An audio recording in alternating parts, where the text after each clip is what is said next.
We got Dave the Snake Sabo from Skid Row with us on the Music Universe podcast. So how was this interview, buddy? Better than that hat. I think Hey, you've got the wrong. You pushed me. You pushed me to go for this hat. You like the color. You like the bend on it. I did. But it's the wrong episode to be wearing it.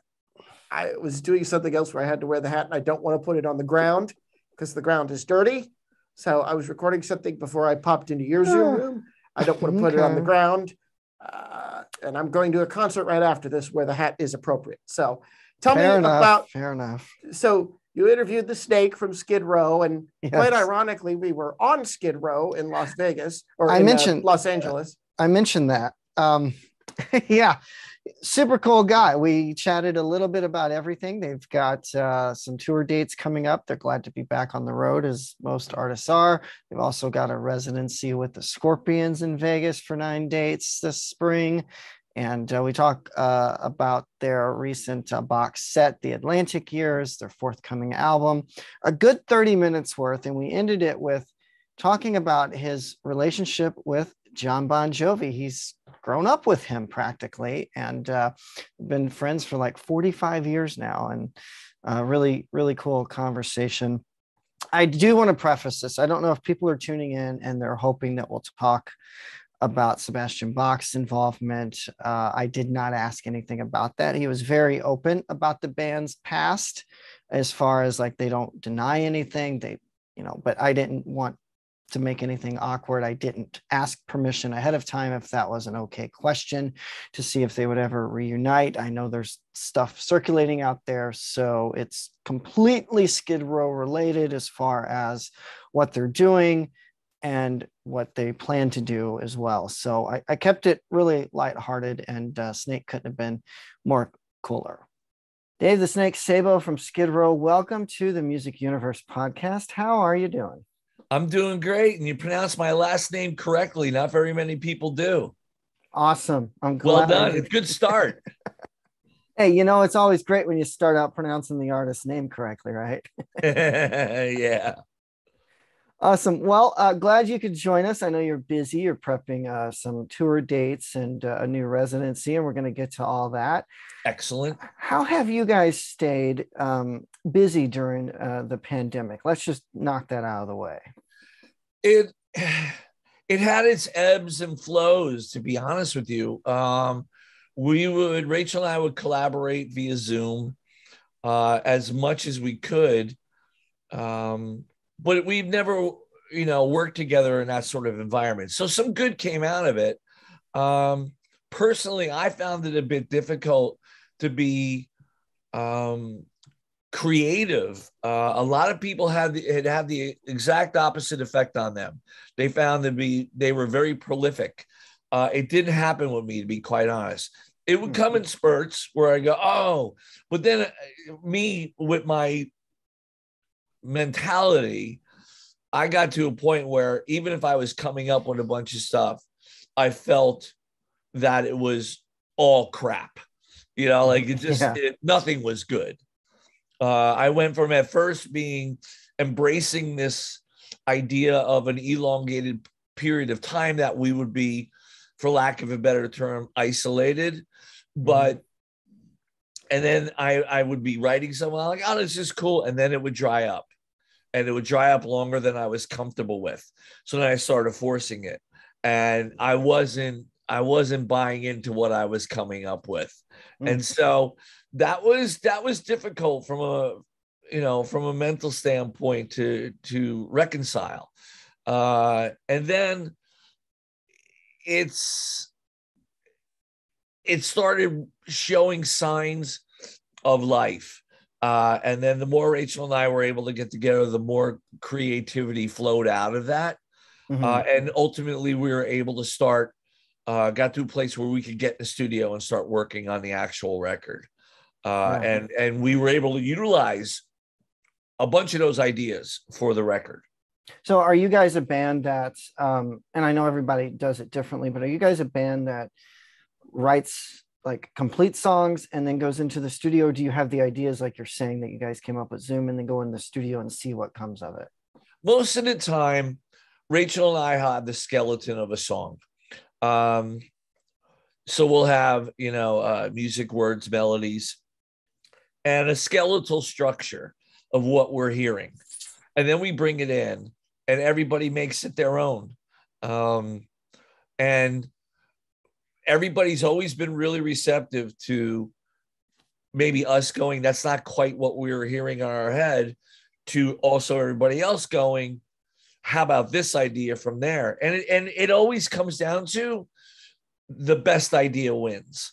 So yeah. I think more so on this record than any other record, we absolutely all checked our egos at the door. We didn't bring that in. We were wide open. Everything was like this blank palette, and we throw our stuff on there, and then everybody would have at it as well. And that includes Nick Raskulinitz, our producer. We essentially took everything that we had and deconstructed it and then reconstructed it. And it was such a fulfilling process from a creative standpoint, because he was essentially challenging us, but in a way that you wanted to, for lack of a better, not appease him. You wanted to rise to that challenge and show like you still have a lot to say within you as a musician, as a writer. And that's the way I think we all approached it. Like, we were like, yeah, man, you're pushing us and this feels really good. It's been a while, it's good to know that you still have it within you to rise to that challenge after all this time. Not just saying, okay, this is good. Good isn't good enough. Like, it had to be great in all of our eyes and ears. Oh yeah, absolutely. And you guys just signed a new deal with Ear Music last year. Yes. The album's coming out. Do you have a release date and title yet?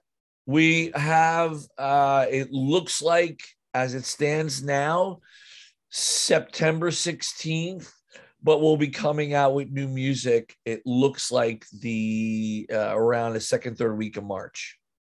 Oh, okay. So you guys are going to kind of just put some singles out throughout exactly the year.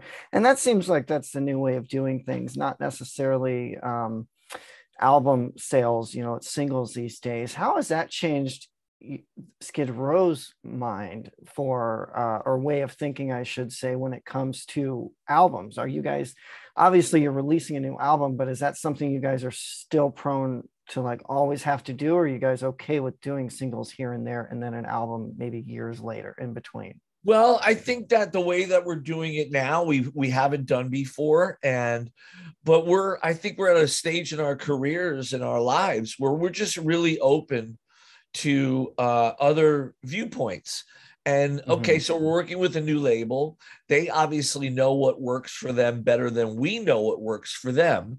And we also know what works for us. And this whole process has been about kind of getting rid of old ways of thinking and doing things and being wide open to what exists in the current market and what exists in the current state of music.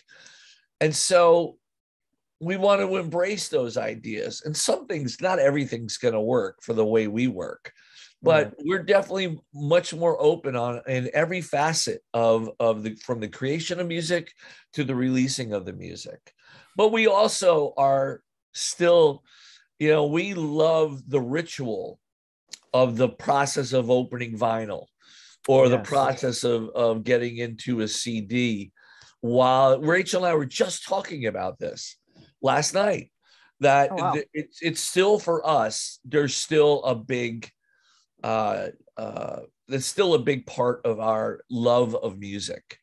That process of the ritual, like I said, of having that physical product in your hand and putting it on a turntable or in a CD player. And I understand that 80% of music is streamed these days, and that makes sense, and I embrace that as well. I mean, that's how I listen to a lot of music. That's how I discover a lot of music, be it on Spotify or YouTube or Amazon. And it's great. I'm not one of those guys that condemns those platforms at all. I think it's overcrowded, but and it's not as easy to discover music maybe as it used to be. Like I still harken back to the days of underground tape trading, which was great, and underground fanzines and things like that. And that was a great way to discover music. But it's different now, and I welcome it. I don't lament the past. I embrace the now, and I also still know what I love as a guy who just loves music. And that's all. They can all work. They're not exclusive of one another. It can all work together. Oh yeah, I agree. I'm one for physical media too. I've got like 1,600 CDs and not so many vinyls, just more in CDs. But speaking of that discovery, do you feel that like younger fans have found Skid Row thanks to these new without a doubt, technological advances? I think yes, I do, and I also think that with the advent of TikTok now, and people just indulging themselves ad infinitum. I think from a Skid Row standpoint, we get that discovery process, but we also get the process of parents passing it on to their children, or older siblings passing it on to their younger siblings. And that's how I discovered music early on. My brothers playing everything from Elvis Presley to Black Sabbath upstairs in my mom's house. And just how I was exposed to everything, be it whether it was Motown or Muscle Shoals or Southern rock and classic stuff like the crooners like Sinatra. And so Procol Harum, Humble Pie, Bruce Springsteen, all these great things that influenced me still to this day in the songwriting process and just my appreciation of all music. There was no genres. Like I didn't know that Black Sabbath was heavy metal and Bruce Springsteen was, Jersey Shore or whatever. I didn't know any of that. It was just great to me. Still is.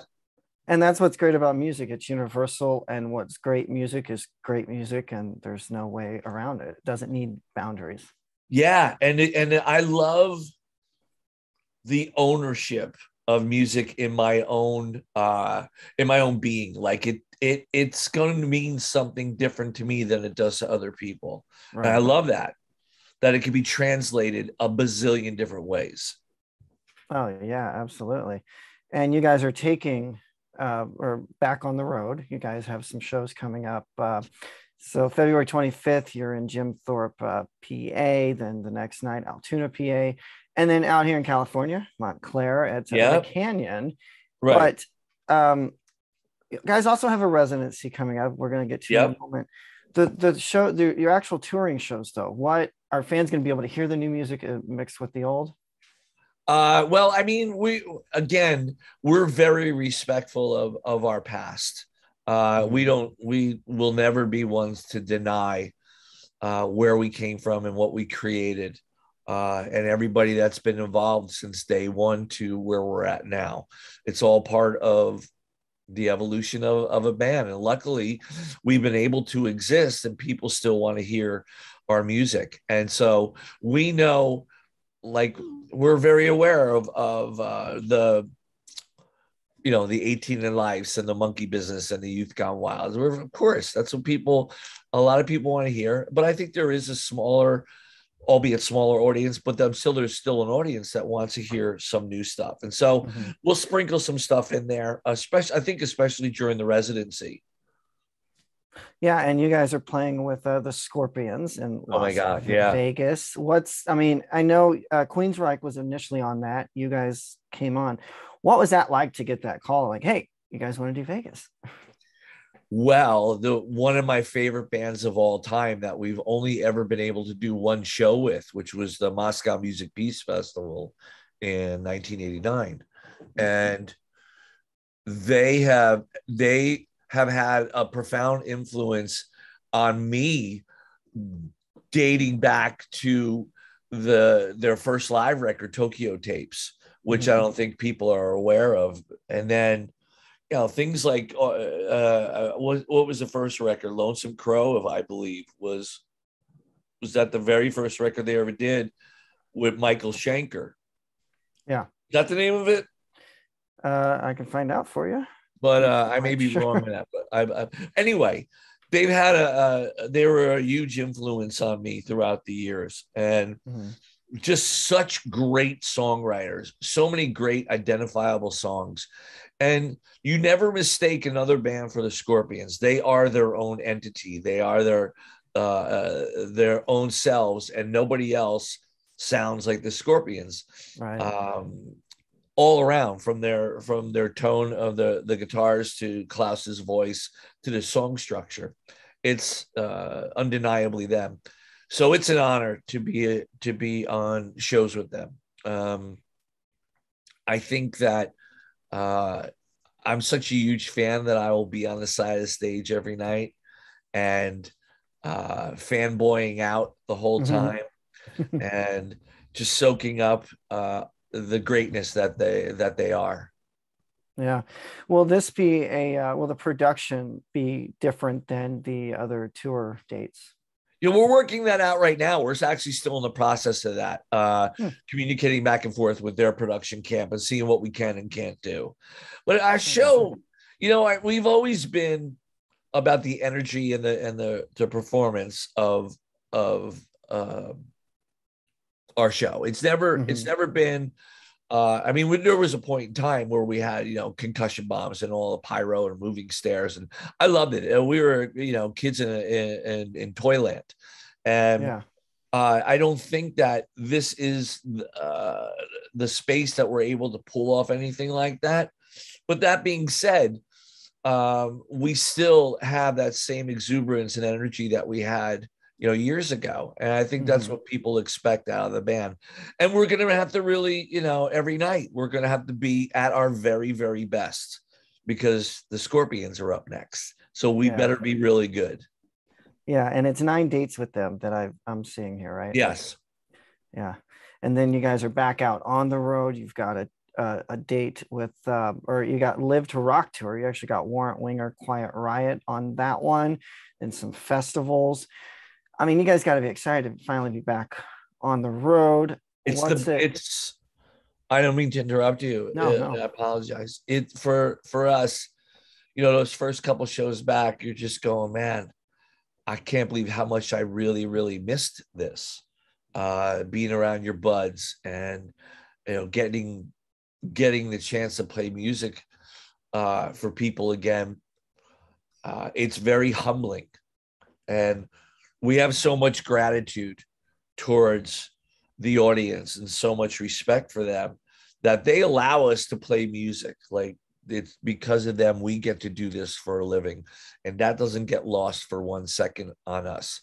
So having the opportunity to go back out, as long as the audience is safe, and our crew and all the stagehand stuff, as long as everybody's safe and we're taking the proper precautions to make sure that everyone stays healthy. And, you go there to, listen and be a part of the music. You don't go there to get sick. So we want to make sure that everybody's cool.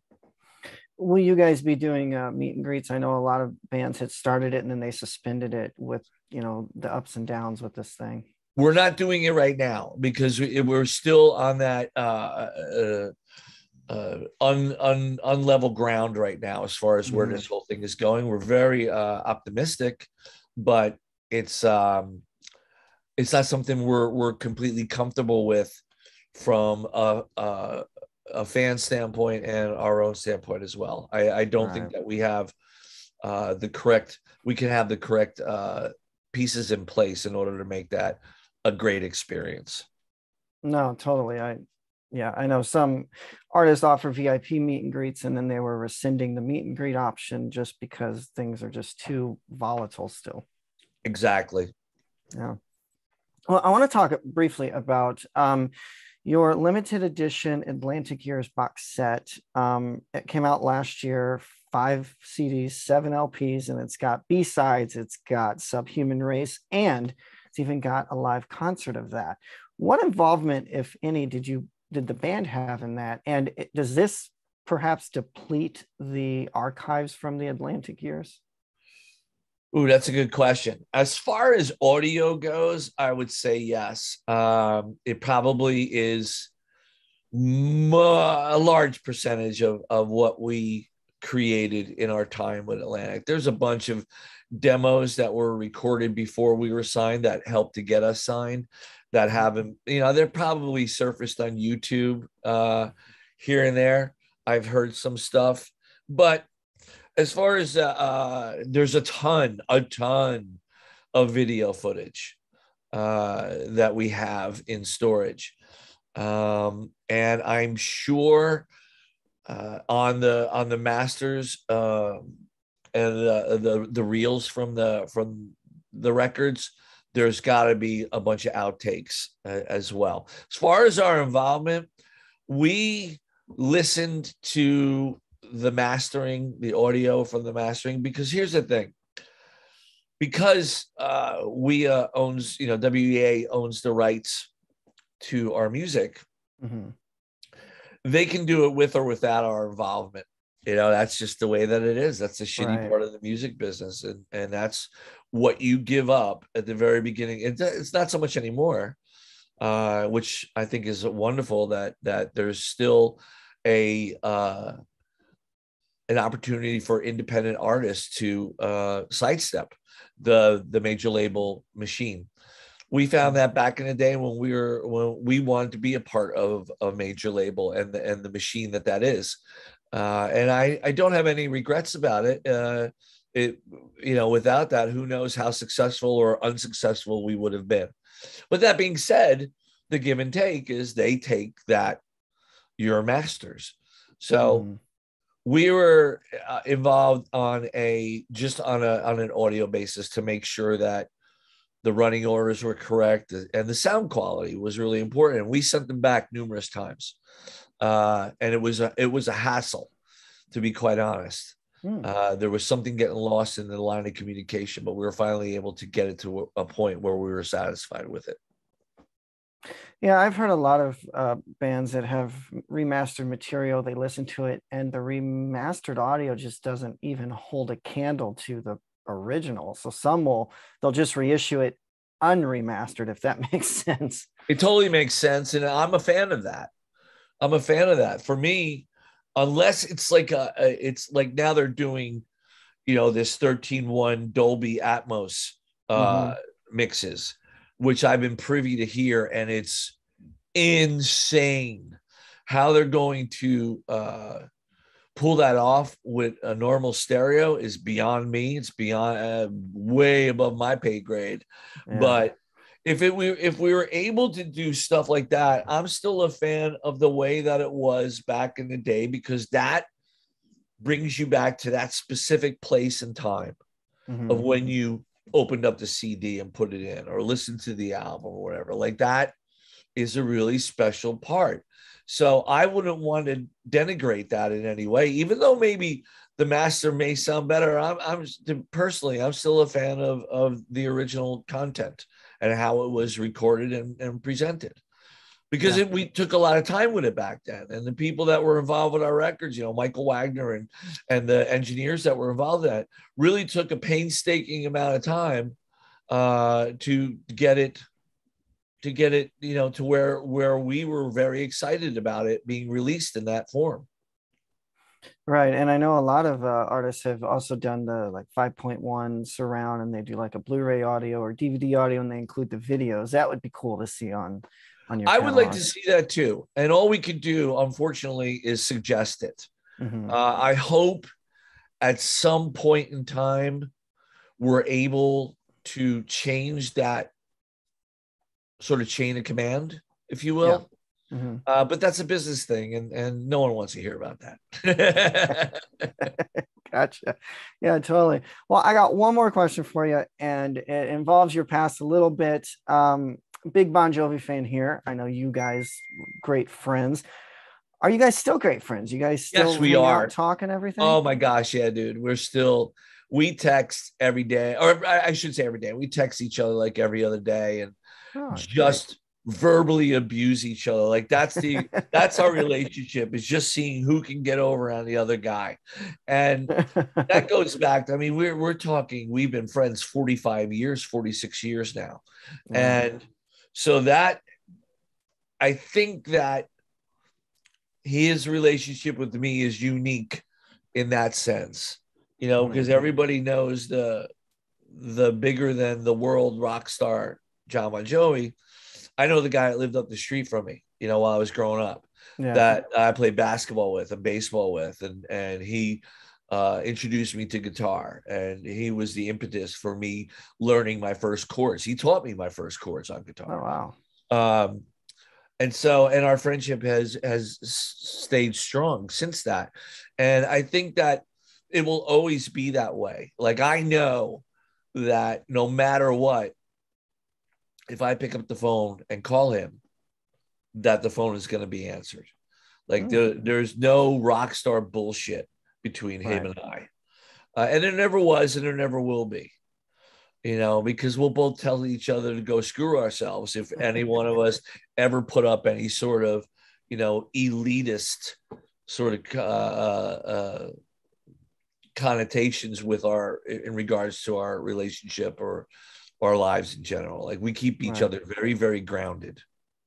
Oh, it's great to hear, because he seems like he's a world-class guy as well. And it's been my best bud since forever, and I'm still proud to call him one of my best buds. Well, maybe we need to see another Skid Row Bon Jovi tour before too long. Oh man, I would love it. I would love it if we could do it. It's funny, he starts his tour April 1st, and I was going to bug him to take us out, but he's only doing 15 shows, but we're with the Scorpions, so that wouldn't be viable. But he does a great thing with that, though. Like, he has local bands come out and play, and I think that's awesome, because some of these bands may never, ever, ever get the chance to play on a stage like that in front of that many people in their hometown or home city.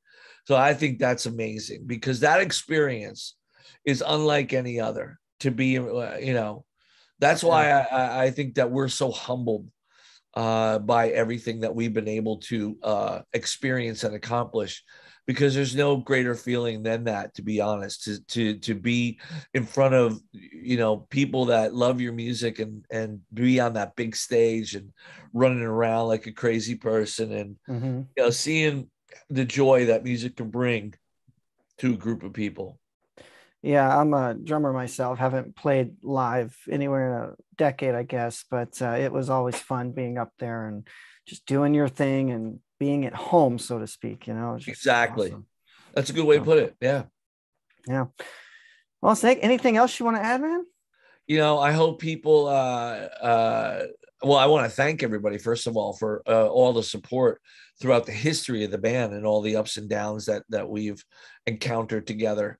And I'm, you know, incredibly grateful and humbled by the fact that we're still able to play music for a living, and that people still care enough to allow us to do that. And I hope everyone gets a chance to check out our new record. And like I said, the first drop of music from the new record will be available in the second or third week of March. And then the record itself should be available September 16th.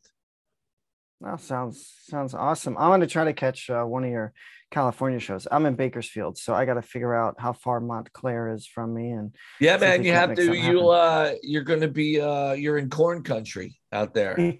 Yeah, exactly. Yep, they got Corn Row right behind the big arena we've got in town. Oh, that's so cool. Yeah, it's got their logo on it. It says Corn Row. It's pretty neat. That's really cool. Well. Yeah. Should change it to Skid Row. What? Well, I was almost down at Skid Row a couple weeks ago when we were in LA. So I'm like, yeah, right up their alley. Yeah, exactly. Snake. Well, it was an absolute pleasure chatting with you. Best of luck. Looking forward to the new music, seeing hopefully a show this year. And you guys stay safe and take care. Thanks, buddy. I appreciate your time, man. Thank you for the support. Absolutely. Here's the thing, buddy. Cowboy hats are not just for country music, okay? Rockers wear them too. We had Age. We had Age from Do You Really Wigwam? Yes. They wear cowboy hats, and they are a glam metal band. So I don't want to hear that this wasn't the right interview for this. I know Brett Michaels wears one too. Yeah, I know, Brett. Yeah, so I know. I was just making fun of you because you popped on with a cowboy hat. I'm like, okay. Admittedly, what's better? What's better, this situation or this situation? Come on now. Well, I don't know what's better, this situation or this situation. You're not Crystal Gale, so shoulder length. It'll continue to grow. That's how I look at it.